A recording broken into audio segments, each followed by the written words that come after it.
Bonjour à tous, bienvenue pour un nouvel épisode de La Conve. Je suis Brian et comme expliqué précédemment, nous avons décidé cet été de partir à la rencontre des personnes qui entourent le basket suisse.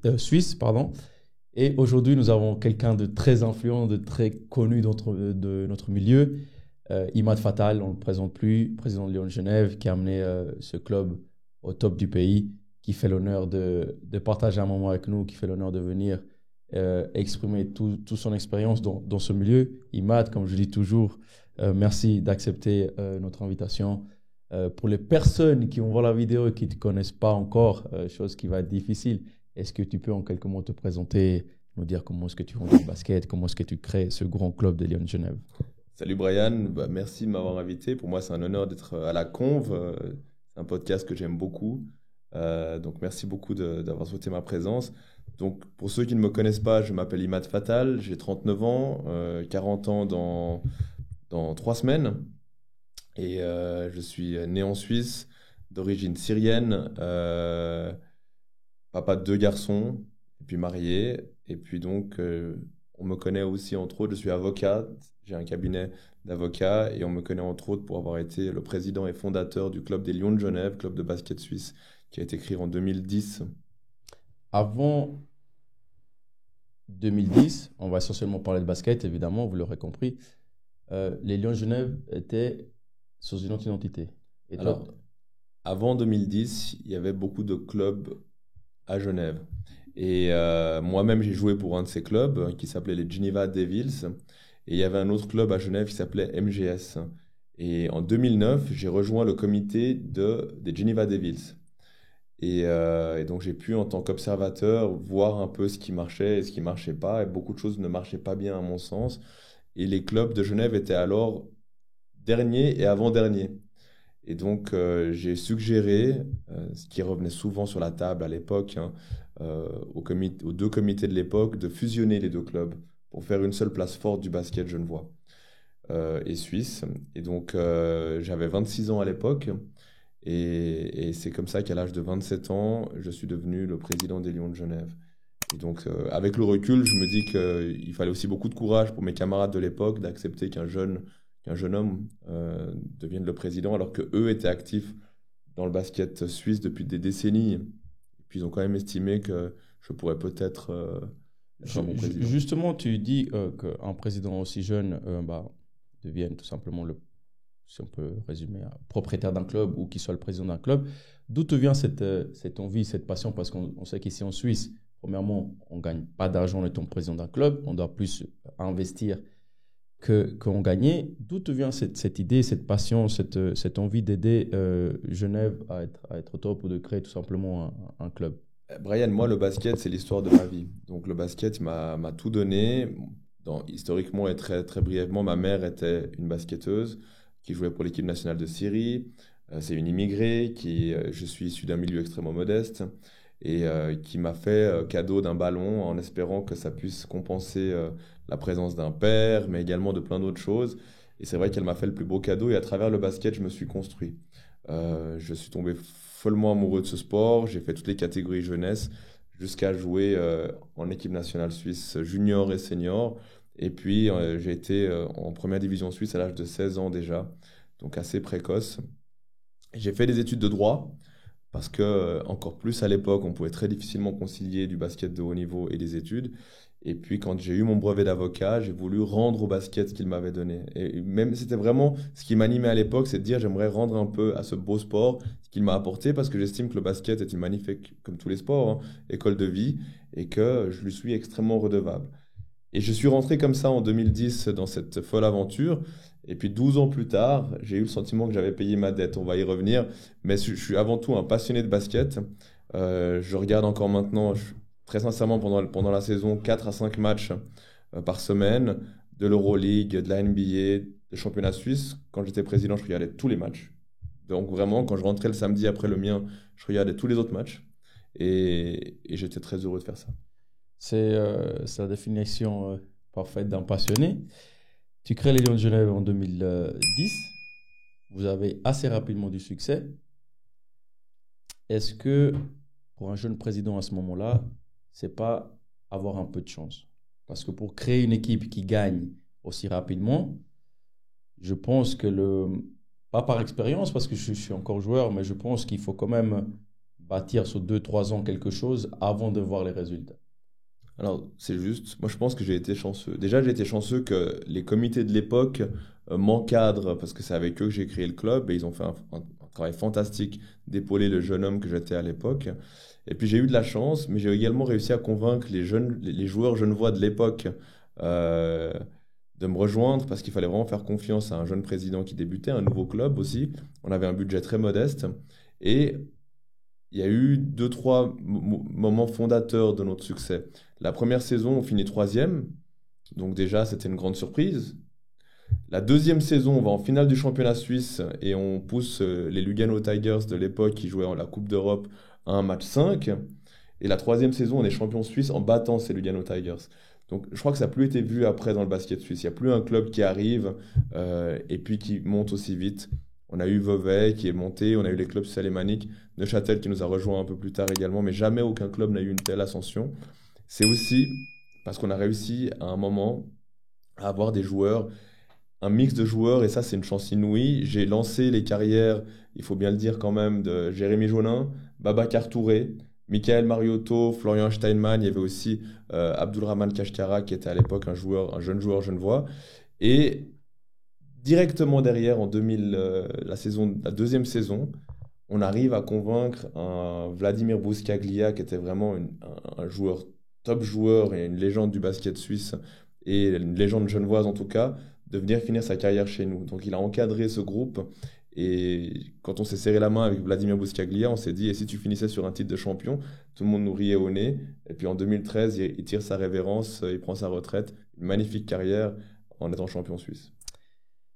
Tu as mentionné pas mal de noms, évidemment connus du basket suisse, des joueurs genevois, Jérémy Jaunin, Miki Maruto, entre autres. Si on fait un résumé de tes 11 ans de présidence, 12 ans de présidence, pardon, si moi, personnellement, Brian, en tant que joueur, évidemment, je ne connais pas les dessous de tout ça, je pointerai du doigt un point, c'est la formation. Tu mentionnes ces joueurs-là. Ces joueurs ont quitté entre-temps, évidemment, le club ou sont revenus. Mais est-ce que tu penses que Imad Fatal, le président de Lyon Genève, a fait juste en ce qui est la formation des jeunes talents genevois? Parce que, à mon avis, Genève est la place principale des jeunes joueurs talentueux du pays qui peuvent aspirer à vraiment devenir des joueurs NBA, Euroleague, etc. Alors, je vais te répondre avec beaucoup d'humilité, Brian, sur ce point, parce que j'ai fait le bilan de ma présidence et puis je sais là où j'ai été bon et là où j'ai été beaucoup moins bon. Mon plus grand échec et mon plus grand regret, c'est la formation. C'est que il faut bien comprendre que tu as raison quand tu dis que Genève est le plus grand vivier d'espoir et de talent brut de la Suisse.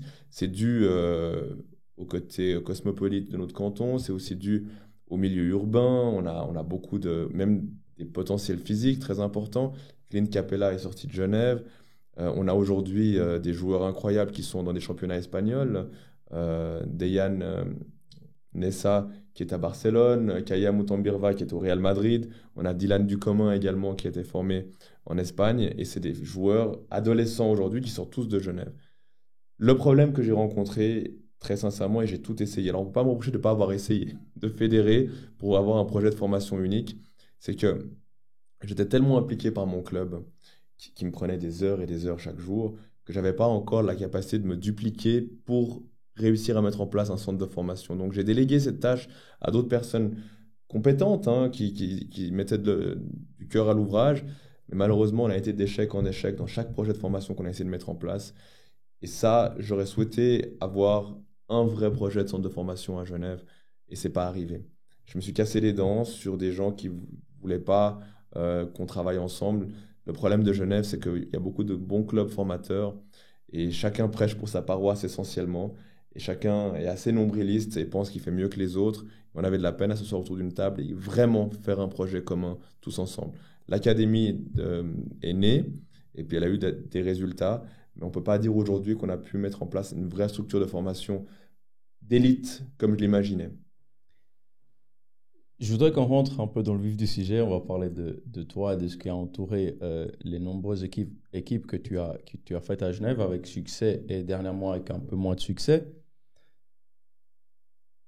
Tu as un peu, pas l'image, mais on te connaît pour être quelqu'un de très passionné, quelqu'un qui se donne à 100%, quelqu'un qui aime avoir le contrôle sur tout lorsqu'il préside un club. Est-ce que tu penses qu'à un moment donné, avec un tel et tel joueur, un tel et tel entraîneur, un tel et tel staff, ça a pu te porter, pas préjudice, mais ça a pu empêcher une équipe de gagner un titre, d'aller un peu plus loin, vu que l'identité de Genève, c'est de gagner. On l'a vu dernièrement, les 2 dernières saisons, même si la première saison, vous gagnez 2 titres quand même, mais ça se passe mal. On a des retours. Jérémy était dans cette équipe qui est venue là, qui a dit que à l'intérieur, l'ambiance était un petit peu bizarre.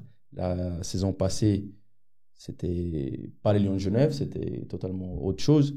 Est-ce que tu penses ou tu te sens peut-être responsable par ton envie de vraiment bien faire de ça? Alors, je pense qu'on est toujours. Moi, je me suis toujours impliqué dans l'équipe, mais j'ai toujours été intégré dans les échecs également de mon équipe. Et d'ailleurs, très souvent, les équipes qui étaient mal construites étaient aussi un peu de ma faute, clairement. Durant l'été, j'avais aussi parfois tendance, et c'est curieux parce qu'on a toujours gagné, et c'est fou, les années impaires. 2013, 2015, 2017, 2019, 2021. On a eu beaucoup moins de succès les années paires. Et à mon avis, c'est pas uniquement une question d'astrologie ou les planètes qui s'alignent, mais c'est aussi parce que peut-être j'ai péché par orgueil. Les années où on avait eu du succès, j'ai peut-être moins bien travaillé l'été qui suivait. C'est la vérité.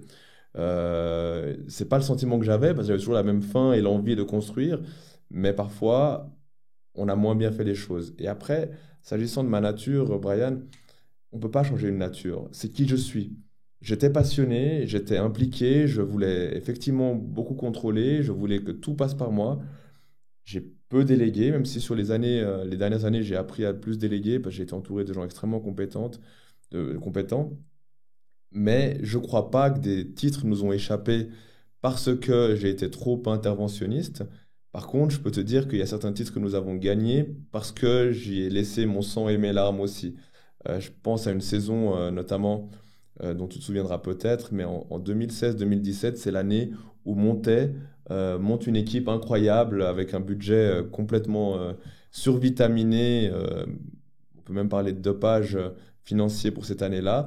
On m'a beaucoup reproché mes propos sur cette année-là, mais moi, je sortais d'une saison qui arrivait à la fin d'un cycle avec un entraîneur mythique que nous avions qui s'appelait Ivan Roudès, qui était parti.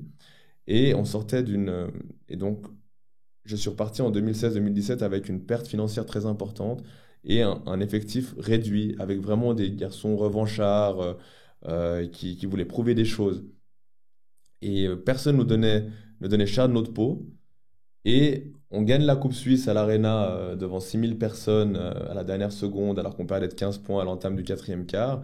Et on arrive à sortir Fribourg Olympique, alors qu'on était quatrième de la saison, eux premiers en demi-finale, un truc de fou. Voilà. On va en finale et on perd contre Montet.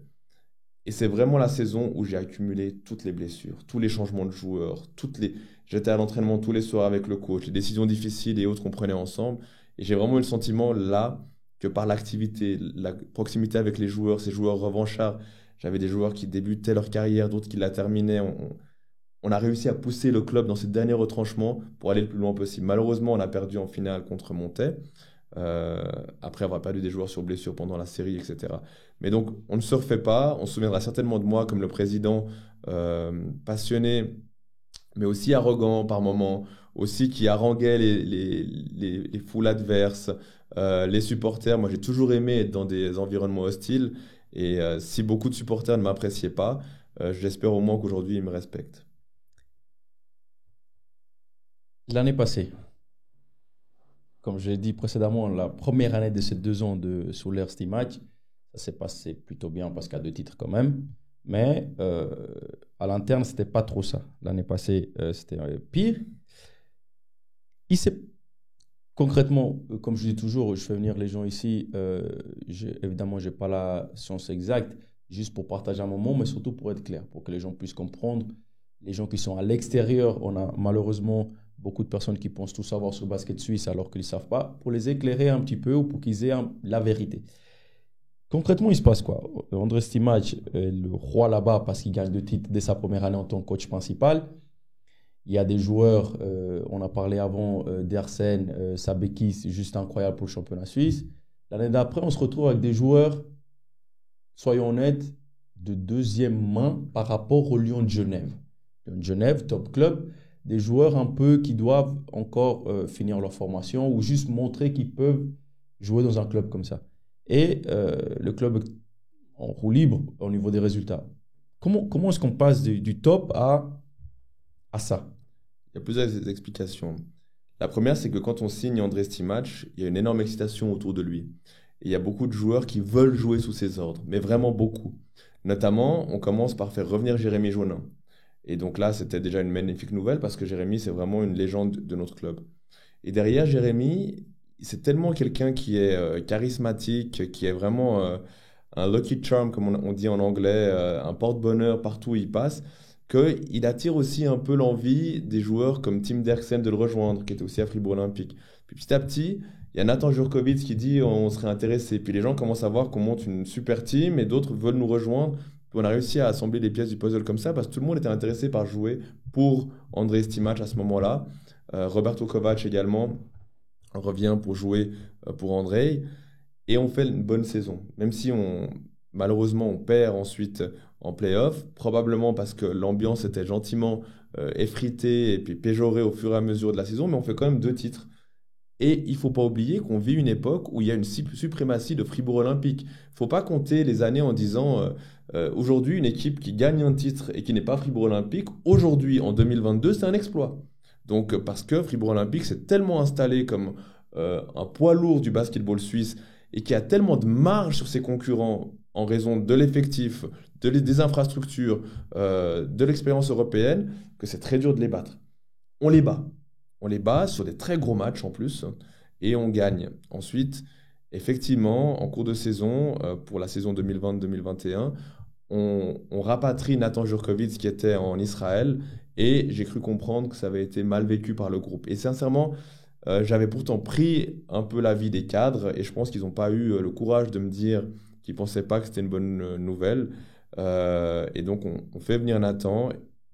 Moi, je pense toujours équipe et je me dis on va être plus fort et plus redoutable avec une arme supplémentaire, là où d'autres ont plus pensé pourquoi le président et les coachs font venir un joueur alors qu'on est premier, qu'on a gagné 2 titres, qu'on s'entend extrêmement bien et on fait venir un joueur qui va prendre un rôle. C'est pas un joueur de banc, il a fait de son mieux pour s'inscrire dans ce qu'on avait construit, mais c'est difficile pour lui. D'ailleurs, il n'a pas donné toute sa mesure pendant son passage au Lyon de Genève. Puis l'année d'après, je vais être franc avec vous, ça nous a mis un gros coup sur la tête quand même de perdre au premier tour contre Bâle, au buzzer, dans un format unique. On venait de gagner la Coupe Suisse à Fribourg, et ça s'est jamais reproduit depuis, ou ça se reproduira jamais.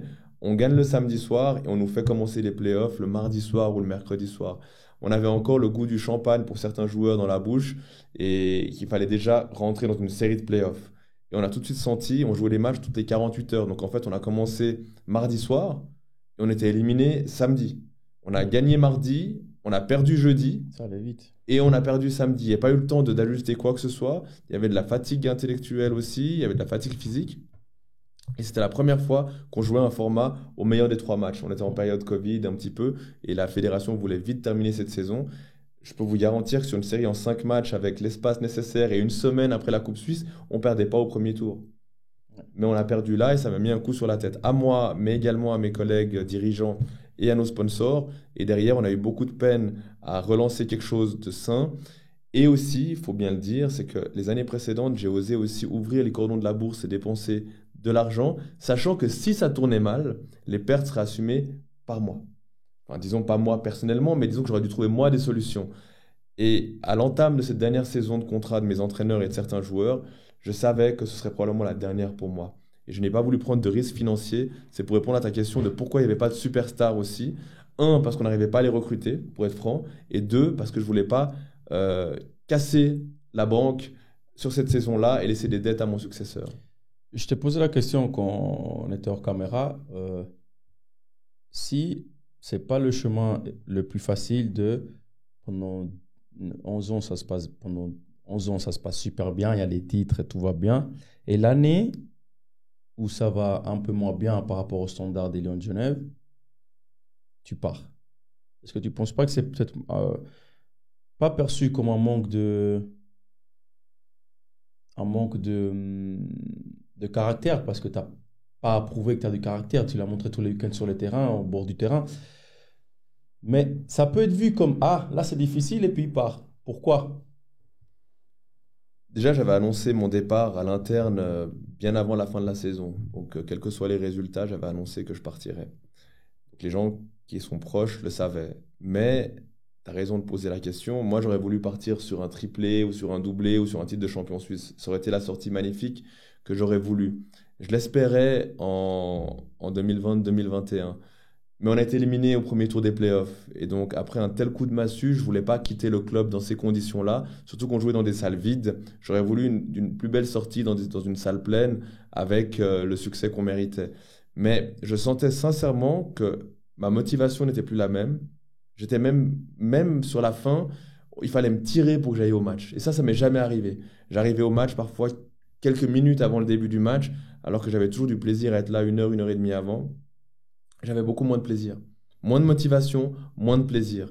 Et ça, c'est un combo qui est toxique, qui est mortel. Et ça dépeint aussi sur les joueurs, sur tout l'environnement du club. Donc, honnêtement, je me suis regardé dans le miroir et je me suis dit, je ne suis plus l'homme de la situation. Ça peut paraître dingue pour celui qui a créé le club et qui a tout donné pour ce club. Mais je n'étais plus, moi, la meilleure personne pour être le président des Lions de Genève. Et donc, j'en ai tiré les conséquences et j'ai décidé de me retirer. On s'est battu en play-off, on a fait au mieux, hein. On est la seule équipe à avoir battu Fribourg Olympique en play-off, mais on n'avait pas les armes pour faire beaucoup plus. Et j'ai décidé de m'en aller, parce que tu comprends, si j'ai plus la motivation, mais que chaque année je retourne au travail, ça va faire du mal au club à la fin. Et je ne pouvais pas me permettre pour les Lions d'avoir plusieurs saisons comme celle qu'on a vécue, parce que ça aurait pu détruire tout le travail fait pendant 10 ans. De la même manière où tu décides de partir cette année-ci, l'année passée, Jérémy Jonin est parti, Michel Ophik est parti. C'est des personnes importantes cette année-là au succès de Lions de Genève. Les deux sont passés ici, on les remercie. Jérémy a exprimé qu'il s'est senti un petit peu, qu'il trouvait ça dommage en tant que, voilà, c'est l'enfant du pays, il faut dire ce qui est. Michel Ophik a carrément dit qu'il s'est senti qu'on l'a pas respecté. Quel regard maintenant que tu n'es pas président, que tu peux te permettre de dire les choses comme elles ont été vécues par toi de l'intérieur, quel regard tu portes sur ces deux-là, surtout sur l'histoire, comment elle a terminé? Un regard plein de regrets et d'amertume, parce que j'étais tellement fier quand Jérémy Jonin est revenu et quand Michel Ophik-Nzege a signé au Lyon, parce qu'il y avait enfin des joueurs qui saignaient Genève, qui jouaient pour le club. Et ça, c'est quelque chose aussi, si tu me poseras peut-être plus tard la question de mes plus grands regrets, mais c'est quelque chose que j'aurais dû mieux faire avec cette génération de joueurs genevois. J'aurais dû essayer peut-être, coûte que coûte, de la garder ensemble le plus longtemps possible. Mais Jérémy, il a fait 6 ans à Genève, ensuite il est parti 4 saisons à Fribourg Olympique et il revenait à la maison. Et pour moi, c'était un excellent signe. Jérémy est un joueur qui gagne partout où il va, parce qu'il apporte vraiment quelque chose dans un club. Et moi, j'étais pour qu'il continue. Et la réalité, c'est que les entraîneurs n'étaient pas convaincus que c'était le bon profil pour nous permettre de continuer à avoir du succès. Et ils estimaient que de par sa taille, de par certaines choses qu'il a en moins, il nous coûtait beaucoup de points, notamment défensivement. Vision que je ne partageais pas. Donc je leur ai mis énormément de pression, ce que je fais rarement, pour leur dire je souhaite Jérémy dans l'équipe. Tu lui as dit à lui ça? Jérémy est conscient de ça, il le sait très bien. Donc moi, j'ai vraiment voulu qu'il le soit, mais je n'ai jamais imposé un joueur au coach. Je n'ai jamais fait parce que je souhaite responsabiliser mes entraîneurs, et si je leur avais imposé un joueur et qu'on avait eu de mauvais résultats, l'excuse aurait été toute trouvée de dire mais c'est parce que le président nous a imposé des joueurs. J'ai toujours voulu, main dans la main, construire les effectifs avec mon entraîneur. Et là, il ne souhaitait pas Jérémy Jonin. C'est ça la vérité. Et puis les mois sont passés. Et en fait, Jérémy a bien compris qu'il était l'option peut-être C ou D. Et comme on avait raté l'option A et B, à un moment, on lui a fait une offre de contrat. Et c'est là où il nous a dit qu'il avait déjà beaucoup avancé avec le bébé Seignon. Et puis, avec sa politesse habituelle et légendaire, c'est un garçon qui est très diplomate. Il nous a dit qu'il allait relever un nouveau défi parce qu'il ne voulait pas ne pas être considéré, ce que je peux comprendre. Jérémy Jonin est un garçon qu'on respecte. qui est une vraie légende de ce sport, qui mérite tous les hommages. Et on n'a pas pu le retenir. Et ça, pour moi, il nous aurait beaucoup aidé. Je peux déjà vous dire que cette saison avec Jérémy Jounin, il y a 4-5 matchs qu'on ne perd pas s'il est sur le terrain avec nous. Donc, j'ai beaucoup regretté, surtout que je trouve qu'il a bien joué à Nyon après. Pour Michel Offic, j'ai entendu ce qu'il est venu dire ici et là. Je ne veux pas le faire mentir. On a chacun des perceptions différentes. Mais en tout cas, je n'ai pas vécu de la même manière que ce que lui, il a pu décrire. On a fait une offre. Il était une priorité pour nous pour le maintenir. Et on a voulu le garder. On a fait une offre qui représentait une augmentation d'environ 50% de son salaire. Entre le salaire et un appartement beaucoup plus confortable qu'on lui offrait et une voiture, ce qu'il n'avait pas la saison d'avant. Ça faisait même plus que 50% d'augmentation en réalité. Mais Michel Offic-Nzege a estimé qu'il avait fait une tellement bonne saison. Il estimait qu'il n'avait plus rien à faire dans le basket suisse tellement il avait, entre guillemets, brûlé la ligue et qu'il avait vraiment consommé l'ASBL et qu'il méritait une place dans un championnat beaucoup plus relevé. Et je peux comprendre qu'à l'âge qui était le sien, il a estimé que c'était un peu des dernières opportunités de monter les échelons. Il rêvait de la Betclic, il rêvait de la Liga CB, peut-être de la Bundesliga. Et malheureusement, il n'a pas eu exactement ce qu'il espérait. Et moi, j'ai trouvé que c'était extrêmement dommage le concernant parce que quand vous avez un joueur qui représente tellement bien Genève, qui aime tellement sa ville et son canton, et que vous savez qu'il est à la maison à s'entraîner tout seul sur des playgrounds extérieurs ou dans des salles, seul, moi, ça me tuait de me dire, mais on a besoin de toi ici, on a envie de te payer à ta juste valeur, on t'aime, tu fais partie du club et en plus, tu as gagné les 2 trophées, viens les défendre. Et non, il a dit que cette ligue était un peu petite pour lui. Je me souviens qu'il ne m'en voudra pas de le citer parce que c'était vraiment son mindset de l'époque. Il m'a dit que dans le championnat suisse, il se sentait comme un requin dans un aquarium pour poissons rouges. Donc, c'est la confiance qui le caractérise, évidemment. Il est venu ici et puis il faut respecter son positionnement. Bon, chacun a son avis à se faire, mais il faut, comme tu l'as si bien dit, chacun a vécu la chose différemment. Maintenant, dernièrement, tu as eu Roberto Kovac, tu as eu Marco Portanese qui est parti en cours de route. C'est pas courant de voir les Lions de Genève au milieu de saison de changer 2-3 joueurs. Kovac est resté, il y a eu du succès, il est reparti après les revenus, ça s'est un petit peu moins bien passé à l'intérieur. Comment est-ce que Imad Fatal gère ce genre de cas? Comment est-ce qu'Imad Fatal se dit, OK, j'ai un problème avec Portanese, disons, il veut partir en cours de saison, ça fait 3 mois qu'il est là. Comment on fait? Moi, j'ai toujours voulu me faire mes propres opinions sur les joueurs. Par exemple, on m'avait dit des choses pas très positives sur Michel Offic-Nzege, et moi, j'ai que du positif à dire sur le joueur. Une fois qu'il avait lacé ses chaussures, c'est peut-être le joueur le plus professionnel que j'ai eu en 12 ans, avec un garçon comme Tony Brown à l'époque, ou André Stimac, qui étaient des joueurs extrêmement professionnels. Mais rien à dire, alors qu'on ne me disait pas du bien de lui avant. Et Marco Portanese, on m'a dit, fais attention, à Noël, il partira. Et puis là, par contre, on m'avait averti assez justement. C'est un garçon qui a beaucoup de qualités, mais qui très clairement n'a pas un regard lucide sur lui-même, il faut être franc. Vous savez, il y a peut-être une personne qui peut se tromper sur vous, mais il n'y en a pas 50. À un moment, quand les mêmes comportements se répètent et puis que vous êtes en Italie blacklisté, qu'en équipe suisse ça se passe mal, que vous partez, vous quittez un camp d'entraînement et que même en Suisse ça se passe pas très bien. Maintenant, on n'avait pas vraiment le choix, on avait besoin d'un allié suisse avec des points dans les mains. On a fait le pari. Il avait pris des engagements envers moi de faire toute la saison, d'être humble, de travailler, d'accepter de jouer pour le salaire qui lui avait été offert, qu'il a accepté. Et puis, 2 ou 3 mois après le début de saison, il a estimé que la Ligue suisse était beaucoup trop petite pour lui, que le salaire qu'il percevait n'était pas à la hauteur de son talent et qu'il a suffi qu'un agent italien lui fasse juste miroiter une première division italienne pour qu'il demande à être libéré de son contrat. La première division italienne n'est jamais arrivée. La deuxième division italienne où il a signé n'a pas joué les premiers rôles du tout. Et il laissera en tout cas en Suisse un souvenir, mais je pense qu'il s'en fiche royalement, d'un joueur qui n'a pas été au bout de son engagement. Il m'a même dit à un moment qu'il n'avait pas besoin de ce travail, qu'il n'avait pas besoin de gagner cet argent, que pour lui c'était des clopinettes et que de toute façon il estimait qu'il méritait au moins le double que ce qu'il gagnait chez nous.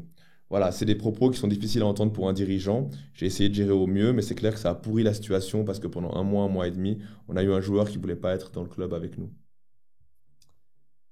Le basket suisse. Maintenant, tu peux porter un regard de fan, si je peux dire, ou de personne que peut-être avec le futur voudra aider. Comment est-ce qu'on pourrait faire pour que le basket suisse avance en termes de niveau de jeu, en termes de structure? Est-ce que les personnes qui sont en place, selon toi, font le travail correct? Est-ce que toi, tu te vois dans un futur proche donner ta présence pour aider avec le parce que je pense que tu es un de ceux qui est le plus passionné par notre sport ici en Suisse. Un commentaire sur ça. Bon, déjà, moi, je ne vais pas critiquer les personnes qui sont en place parce que c'est trop facile de critiquer quand on n'est pas aux commandes et qu'on ne sait pas exactement la réalité du terrain. Moi, je connais la réalité d'un club. J'imagine celle d'une fédération. Et je ne veux pas critiquer les gens en place. Je suis certain qu'ils font de leur mieux. Ce que je peux constater en revanche, c'est qu'entre 2010, année où je suis arrivé comme président des Lions, et 2022, année où je m'en vais, j'ai pas vu un changement majeur dans l'évolution de notre sport. Et je dirais même qu'en termes de niveau de jeu, j'ai vu le niveau régresser. Ça, c'est une réalité. Il m'arrive parfois de regarder des matchs de 2012, 2013, 2014, et le niveau était plus élevé. C'est une réalité. C'était aussi dû parce que le nombre d'étrangers autorisés était plus élevé à l'époque et qu'on n'a pas réussi à former des joueurs jeunes, des joueurs suisses locaux qui sont venus, tel un vivier, amener de la fraîcheur et de la concurrence en Suisse. Aujourd'hui, c'est triste, mais c'est triste. Est-ce qu'il y a même 15 joueurs suisses qui vivent de leur métier? Peut-être qu'il y en a 15, mais il n'y en a pas davantage, ce qui est grave quand on sait qu'on a 11 clubs professionnels. Et donc 11 clubs qui jouent dans l'élite, qui ne sont pas tous professionnels. Donc ça, c'est un échec. Pour les solutions, j'en vois bien entendu. Moi, je pense qu'il faut de nouveau augmenter légèrement le nombre d'étrangers. Mais en tout cas, du 3+1, passer en tout cas à 4, il faut relever le niveau des clubs. Il ne faut pas que les joueurs suisses aient peur de la concurrence. Personne ne veut d'une rente de situation, personne ne veut d'un oreiller de paresse. On veut tous se frotter à meilleur que soi. On veut qu'il y ait de la compétition à l'entraînement. Et je me souviens des années où je suis arrivé. Il faut imaginer qu'on avait des joueurs comme Derek Stockalper. Il y avait beaucoup de joueurs suisses de niveau quand même que j'estime qu'on a perdu aujourd'hui. Et surtout, on doit donner envie à des jeunes joueurs de rejoindre notre ligue. Parce que si aujourd'hui, ce qu'on leur montre, c'est ce qu'on leur montre actuellement, qui va renoncer à des études ou à un autre emploi pour devenir basketteur professionnel? J'ai beaucoup d'admiration pour toi, Brian, pour les autres joueurs suisses qui font ce choix de dire « Je suis un athlète professionnel et je vais faire carrière dans le basket suisse ». Toi, tu as la chance d'en vivre, mais tu as fait énormément de sacrifices pour arriver au niveau qui est le tien aujourd'hui. Et je ne suis pas certain qu'il y a beaucoup de jeunes joueurs suisses qui tapent à la porte. D'ailleurs, le constat qu'on voit, c'est que les jeunes joueurs, tôt, quittent la Suisse pour aller jouer dans le championnat étranger et puis qui ne reviennent même pas derrière. J'ai un jeune qui s'appelle Noah Burel, je crois, qui est genevois, qui joue dans une National 1, je crois, alors qu'il pourrait jouer en Suisse et être bien payé. Il préfère faire le choix de jouer dans un autre championnat que le nôtre. Un Joe Casady a préféré partir des années plutôt que de jouer chez nous. Je pense à des Eric Fonguet ou d'autres. Et ça, c'est vraiment dommage. On a besoin de créer un produit en Suisse. Et ça passe. Je peux vous donner quelques pistes. Mais ça passe par une obligation de formation pour chaque club. Ça passe par une obligation d'avoir un staff administratif minimal pour chaque club. Ça passe par un encadrement de la Fédé qui va apporter les infrastructures, enfin, une aide structurelle à chaque club pour leur dire voilà quel est l'objectif dans 2, 3 ou 4 ans et les accompagner dans ce rôle-là. On a besoin, sur les 4 prochaines saisons, d'améliorer notre produit, d'améliorer les structures de nos clubs, les comités. Ça suffit d'avoir que des gens bénévoles qui donnent du temps quand ils en ont. On ne va pas avancer très loin en faisant ça. On doit donner maintenant des cahiers des charges à chaque club et leur dire messieurs, mesdames, si dans 4 ans vous n'êtes pas à ce niveau-là, vous n'aurez pas votre licence. Et c'est valable au niveau structurel, au niveau des infrastructures, au niveau de l'organisation, médecins, physio, nourriture pour vos joueurs, logement, voiture. On doit avancer ensemble. Et la fédération doit aller voir les clubs et leur demander mais comment est-ce qu'on peut vous aider pour atteindre ces objectifs-là, pour que notre sport soit plus télégénique, plus médiatisé. Et pour ça, il faut aussi convaincre les pouvoirs politiques et publics d'investir pour qu'on ait des infrastructures. Il nous faut quelques salles supplémentaires en Suisse. Est-ce qu'on pourrait te voir dans 4 ans, je crois que le mandat de M. Sergi est fini, te présenter pour devenir président de la fédération de basketball?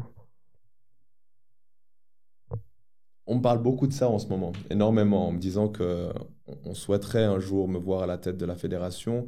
Comme parcours peut-être logique, j'ai été président de club, passionné, qui a connu un certain succès.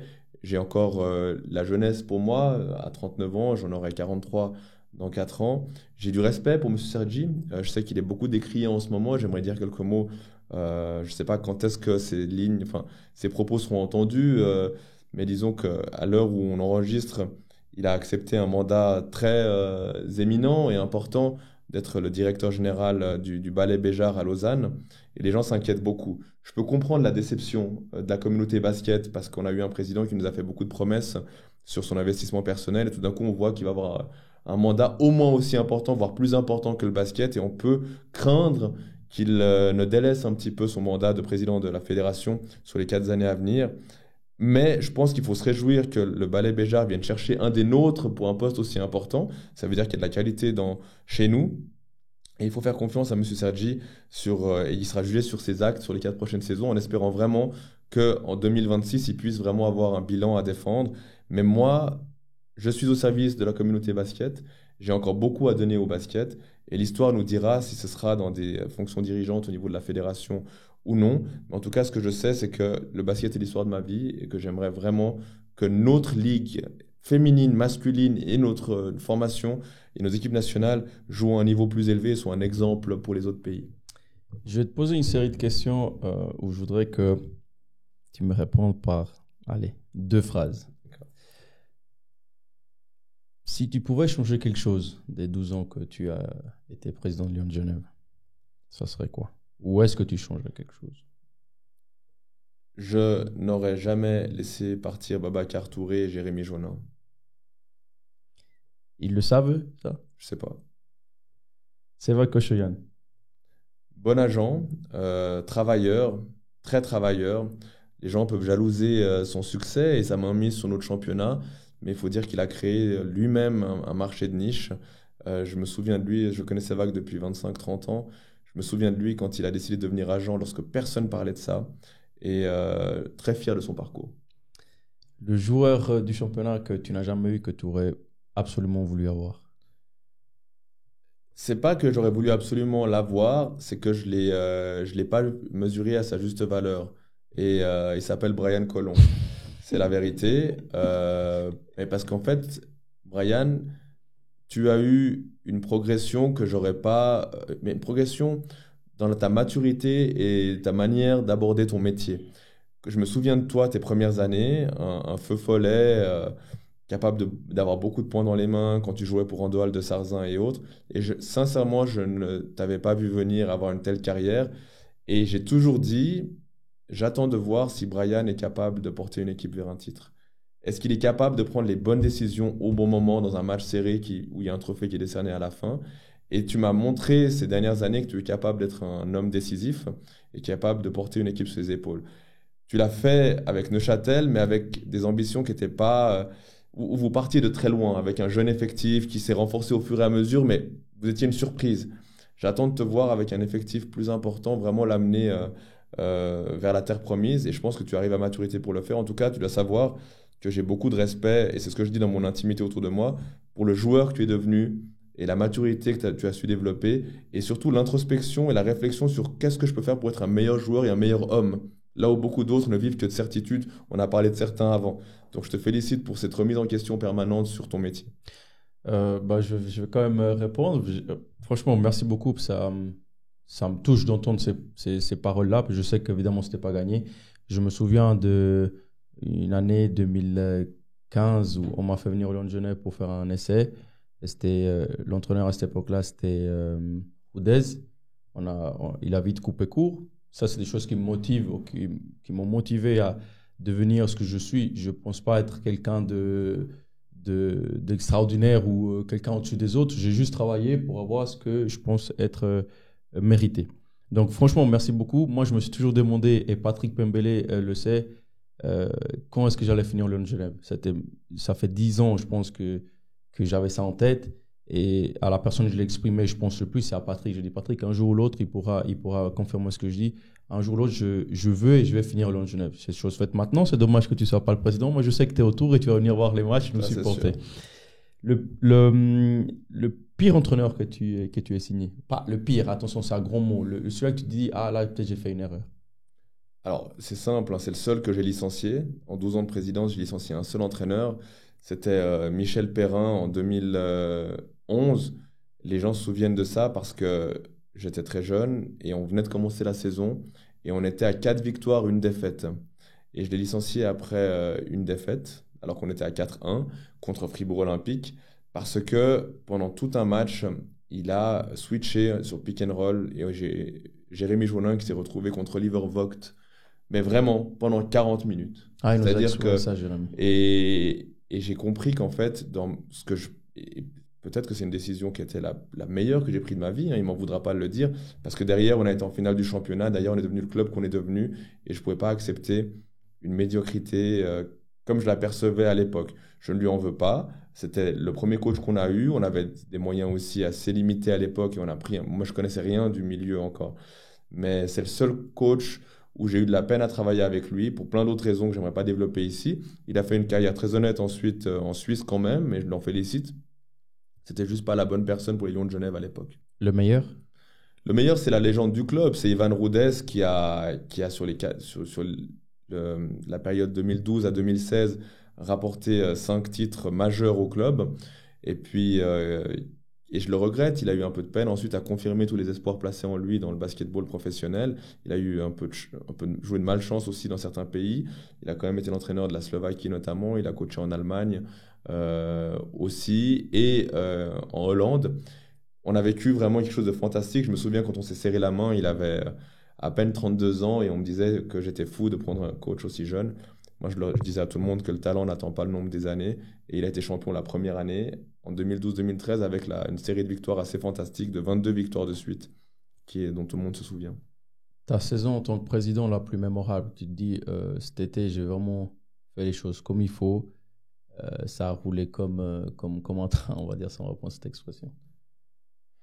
Je pense que là où j'ai le mieux travaillé, c'est effectivement l'été 2012, où je trouve Ivan Roudès, je trouve Juan James, que je ramène moi en Suisse. Il était à l'époque à Denain, en Pro B française, intérieur d'un mètre 96, avec des épaules extrêmement carrées. Je me rappelle on le signe, il arrive, je l'appelle au téléphone, je lui dis est-ce que tu es prêt à travailler? Il me dit yes sir, I'm ready, il vient. Premier entraînement, on est au bout du monde. Première action, ils sont même pas chauds, rien du tout. Il y a un truc, il fait un dribble, il monte au dunk sur Babacar Touré. Et c'était comme ça qu'il a voulu signer son entrée dans le basket suisse. Donc, Juan James, et c'est cet été-là aussi où je fais venir Kelvin Parker, qui est un meneur mémorable que tu as peut-être connu, Brian, qui était en pleine forme à l'époque. Et il y avait encore Jérémy Jaunin, il y avait André Stimac, il y avait Tony Brown, Oliver Vogt, qui était le pivot de l'équipe nationale, qui est venu nous donner un coup de main sur sa fin de carrière. On avait une dream team, franchement, on était une équipe en plus où les joueurs se disaient tout droit dans les yeux. J'ai un DVD qu'on avait fait à l'époque, il faut absolument que tu le vois. Maintenant qu'on est voisins, je pourrais te le montrer. Tu viendras le voir chez moi, on passera un moment agréable. Mais ouais, l'été 2012 qui a mis les fondations, je pense. Et le contraire de tout ça?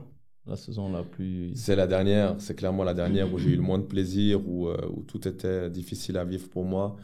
J'apprécie l'investissement des joueurs, mais par rapport au succès habituel que nous avions, j'ai vraiment trouvé le temps long et c'était difficile. La personne que tu voudrais voir assise à ta place dans un futur j'aimerais bien... je pense que ce serait intéressant pour moi d'entendre une fois ici Clint Capela, par exemple, pour qu'il puisse parler un peu de son parcours, parce qu'il a inspiré tellement de milliers de jeunes gens basketteurs. Et ça me plairait beaucoup d'avoir Clint Capela assis à ma place. Et de quelqu'un un peu plus accessible, on va dire. On espère, évidemment, qu'on va grandir pour être capable d'attirer ce genre de superstar, tout simplement. Mais quelqu'un de plus accessible de notre milieu pour commencer. Je vous le souhaite. Vous avez déjà eu beaucoup de monde, mais c'est vrai que ce serait intéressant d'avoir le président de la fédération, Giancarlo Sergi, qui vient expliquer un petit peu quel est son programme pour les 4 saisons à venir, pour la communauté basket, expliquer un petit peu quel sera son investissement et peut-être également rassurer un peu les gens sur son double mandat avec celui qui est très important à Lausanne du Ballet Béjart. Et je pense que ce serait intéressant aussi une fois ou l'autre d'avoir un des arbitres internationaux qui ont fait quand même qui mettent de l'ordre sur les terrains dont on a besoin. Je pense à Marcos Michaelides, qui a été quand même le numéro 1 mondial en 3-3 et qui a sifflé la finale des Jeux Olympiques. Et puis un Sébastien Cliva, hein, avec qui les rapports sont toujours un petit peu difficiles, mais pour certains joueurs sur le terrain, mais qui pour moi est un grand arbitre et qui est quelqu'un de vraiment intéressant et en dehors, avec qui j'ai toujours eu des bons rapports. D'ailleurs, j'ai commencé ma carrière en ayant beaucoup d'a priori sur les arbitres et des rapports conflictuels, hein. J'ai souvent eu des rapports, des dénonciations au juge unique, que j'ai toujours gagné d'ailleurs. Mais après, en apprenant à les connaître, je suis vraiment convaincu qu'aucun arbitre n'arrive avec un a priori avant un match et une envie de favoriser l'une ou l'autre des équipes. Parfois, les arbitres n'ont pas de patience parce qu'il y a un joueur, ils le connaissent. Un Marco Mladjan, on sait comment il va être. C'est difficile d'arbitrer Massagno parce qu'il y a quand même beaucoup de pleureuses dans cet effectif. Et c'est difficile, même moi, quand je regarde les matchs, je comprends que des matchs leur échappent parce qu'à un moment, ils craquent nerveusement. Et les arbitres sont des êtres humains comme les autres. Mais ce serait intéressant que vous ayez un jour Sébastien Cliva ici ou Marcos Michaelides pour parler de On tout espère que Bess va faire le nécessaire pour faire la demande, qu'ils accepteront de venir discuter un peu avec nous. Moi, j'ai mon avis. Pour être honnête, j'ai entendu des choses qu'en tant que professionnel, en tant que joueur et arbitre, un arbitre ne doit pas dire. J'ai entendu des choses, enfin bref. Non, mais on peut en parler. Moi, j'ai entendu aussi des choses. Ça, je peux pas le dire en caméra parce que ma carrière est finie si je Non, parle mais de moi, ça. Mais moi, je peux le dire. Moi, j'ai entendu des choses qui ne se disent pas. J'ai entendu des arbitres qui disent ta gueule à des joueurs. J'ai entendu des familiarités très importantes. Et ça, c'est quelque chose qu'on doit absolument éliminer de notre sport.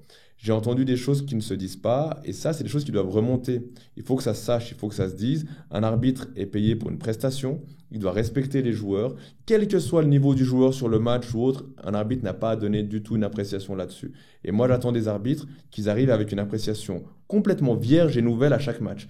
On peut avoir expulsé Brian Colon parce qu'il est venu sur le terrain et puis il a défendu son groupe, il a pris une technique. C'est arrivé cette saison, je crois d'ailleurs, et ça fait tourner le match. Mais si tu l'arbitres le match d'après, tu lui tapes dans la main et tu lui dis bon match Brian. Et on recommence à zéro.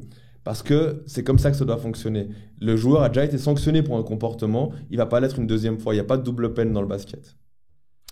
Imad, ça fait 1 heure précise qu'on discute, qu'on a allumé les caméras. Je voudrais que tu prennes 2-3 minutes pour faire passer un message. Pas Imad en tant que président de Lyon-Genève, mais Imad en tant qu'homme. Imad avec toute l'expérience qu'il a. Imad le père de famille, Imad le mari, Imad l'être humain. Pour d'abord toutes les personnes qui vont voir la vidéo, j'espère qu'ils seront beaucoup, mais pour tous ces jeunes, toutes les personnes qui nous entourent, tout individu impliqué dans le basket suisse, qu'on espère avec le temps qui va grandir, qui va devenir meilleur, c'est déjà le cas par rapport au passé. Quel serait ton message? Moi, je suis quelqu'un, vous savez,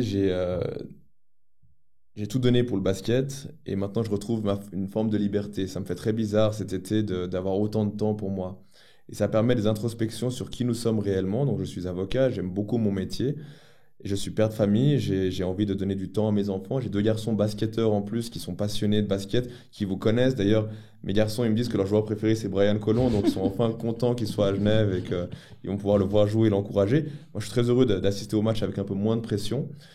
Mais ce que je peux donner comme conseil simplement, et ça c'est le plus grand regret, et je veux pas passer pour un vieux con, vous savez, moi je suis resté très jeune dans ma tête, je suis quelqu'un qui aime beaucoup rire, déconner, faire la fête, j'ai les mêmes amis depuis 20 ans, j'écoute du rap français et autres, mais j'ai un conseil à donner à la jeunesse, et c'est ce qui me fait le plus peur pour l'avenir. C'est qu'en fait, on vit une ère où moi aussi je suis entraîné là-dedans, une ère de l'éphémère, de l'instantané, des reels, c'est des vidéos qui font 15 secondes, de ce qui fait le buzz, de ce qui attire l'œil. Et je donne un conseil aux jeunes, c'est que vous devez vous concentrer sur une chose à un moment.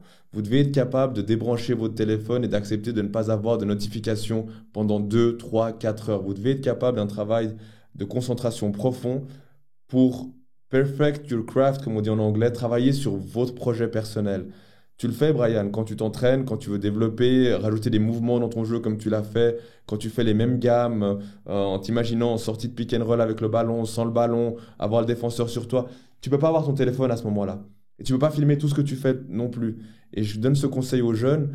Ayez des rêves, mais donnez-vous les moyens d'y parvenir. Parce qu'on ne peut pas vouloir devenir basketteur professionnel et puis estimer qu'on est capable de le faire en étant sur Snapchat, sur TikTok, sur Insta. La vie fait qu'on nous attire vers ça tout le temps. Les grandes boîtes font qu'on veut vous vendre ça. Mais vous, soyez capable de vous concentrer parce que votre plus grand atout, c'est votre corps et votre cerveau. Et votre corps et votre cerveau est contaminé si vous n'arrivez pas à vous concentrer plus d'une demi-heure ou de 20 minutes sur quelque chose. Donc vous voulez être sportif professionnel, c'est comme faire des maths ou du français ou faire des études de droit. Vous devez répéter vos gammes dès le plus jeune âge pour que ce soit naturel chez vous. Et si vous faites ce sacrifice, si vous sortez un peu moins, si vous passez moins de temps sur votre console vidéo, sur votre téléphone, eh bien peut-être qu'un jour vous mériterez qu'un grand club vienne vous chercher. Mais si vous ne faites pas ce sacrifice-là, ne venez pas vous plaindre en reprochant au basket suisse, aux entraîneurs, aux parents, à l'école, de ne pas vous permettre de vivre votre rêve. Faites d'abord vous ce qu'il faut faire et concentrez-vous. Voilà, c'était le message de la fin. En tout cas, Imad, merci d'avoir partagé ces moments avec nous. Tu es venu depuis Genève, donc c'est vraiment cool d'avoir fait le déplacement et de partager toute ta connaissance par rapport au basket suisse. Et comme je dis toujours à vous, voilà, c'est un nouvel épisode de la Conv. N'oubliez pas de partager, de liker, de commenter pour nous aider un petit peu à augmenter notre petite audience. Donc voilà, c'était la Conv. À bientôt.